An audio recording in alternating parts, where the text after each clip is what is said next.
So this is a super simple journaling practice that is inspired by my Pocket Portals book, which is available on Amazon, and I'll link it below in the video description. My Pocket Portals book is a 30-day practice of various micro journaling prompts, and there's an introduction on, welcoming you to the practice, kind of a little bit about what it is, and then the weeks have kind of like a process to them or a flow, and there's ample space to repeat the process, kind of like if you want to repeat the 30-day cycle. But in any case, this video is more about one pocket portal practice and different ways to go about it. You can do it super quick. Pocket portals are intended to be super brief prompts that take like no more than 3 to 5 minutes to do. So pocket portals and this journaling practice I'm going to talk a little bit more about today. It's not really about writing something super profound or getting it like right. It's more about noticing what's already present for you in this moment, right? And so I think kind of the value and the beauty of practices like these is in doing them over time and then seeing how things shift or change for you. So, if that feels aligned, you can treat this as like a daily ritual or just try it once and see, if you like it.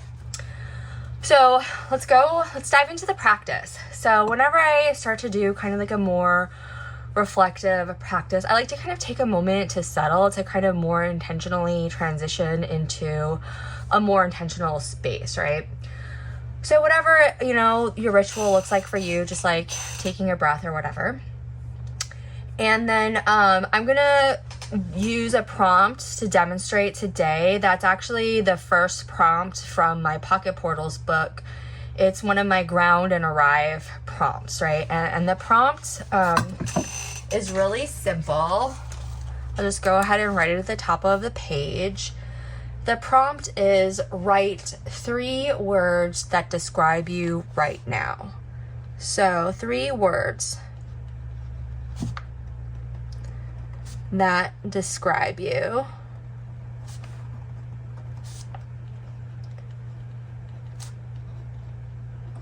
right now. Okay.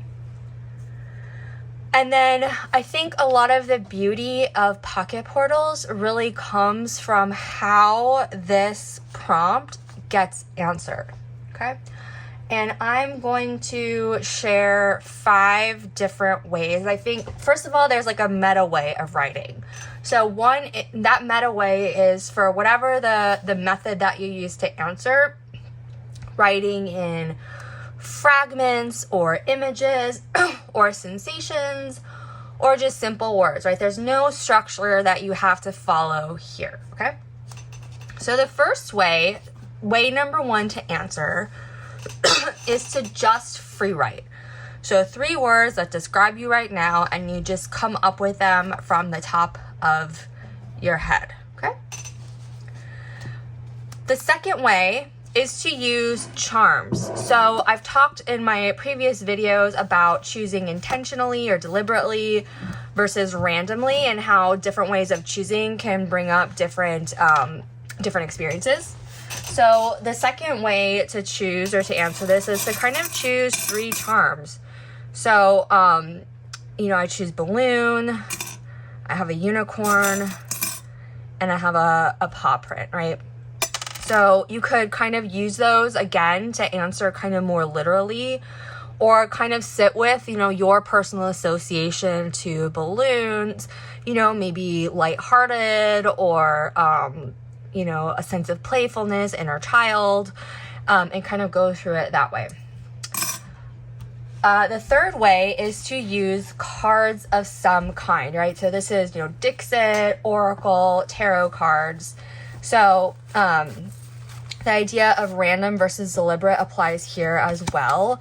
And again, it's kind of like, choosing a card, or maybe, and again, within each of these, there's like different ways to do it. So maybe you choose 1 card and you find 3 different words to describe you right now based on the single image, right? Maybe the other way is to actually choose 3 different images or 3 different cards and use each one of those to come up with one way of describing you right now as a word. Another way is to, well, I guess this is like a bonus way. So in some of my other videos, I've used like elements of games or like game cards. So this is, I think this is Unstable Unicorns. So same as choosing from like Tarot, Oracle, or Dixit, is kind of using the game cards to answer that question, right? So annoying flying unicorn.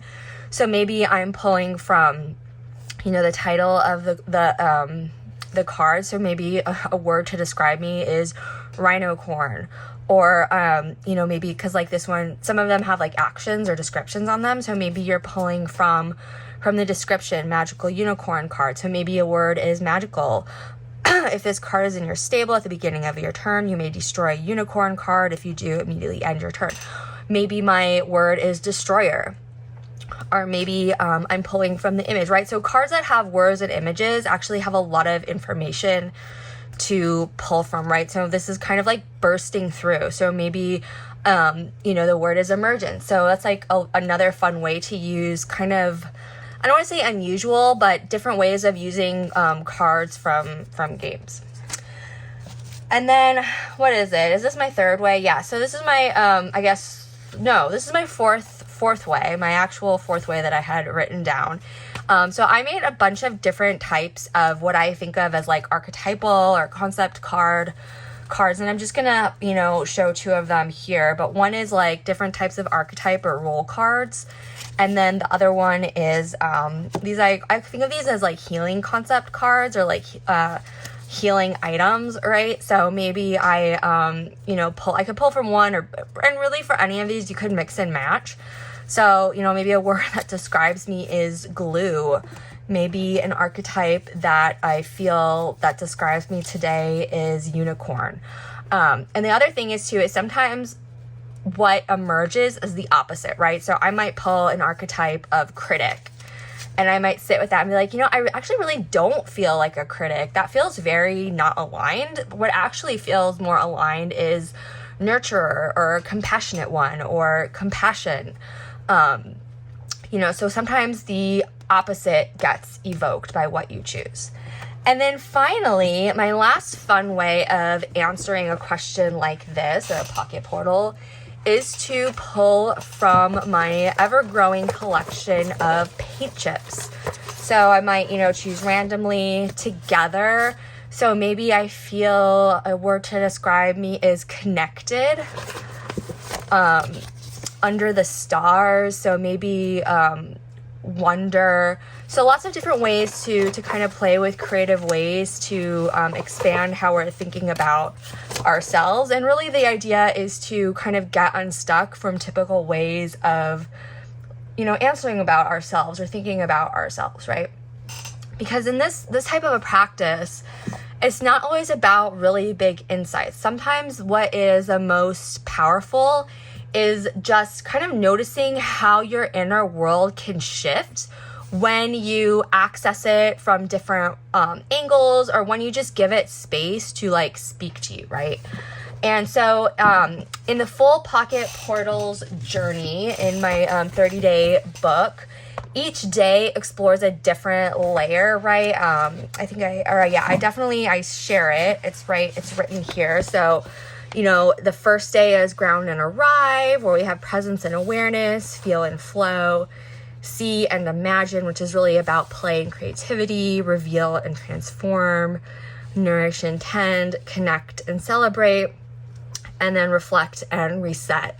And then because it's 30 days and, weeks have 7 days, there's an additional 2 days that are dedicated to like deeper reflection and integration, to kind of help, close that cycle as a kind of ritual, right? Ritual is like really important to me. I'm really big on bringing in a lot of like ritual to the things that I do. So if you want to explore this more deeply, certainly check out Pocket Portals on Amazon, and you can also learn about my transformation sessions below. I'm going to link about both about the book and transformation sessions below if you want guided support in this kind of reflective work.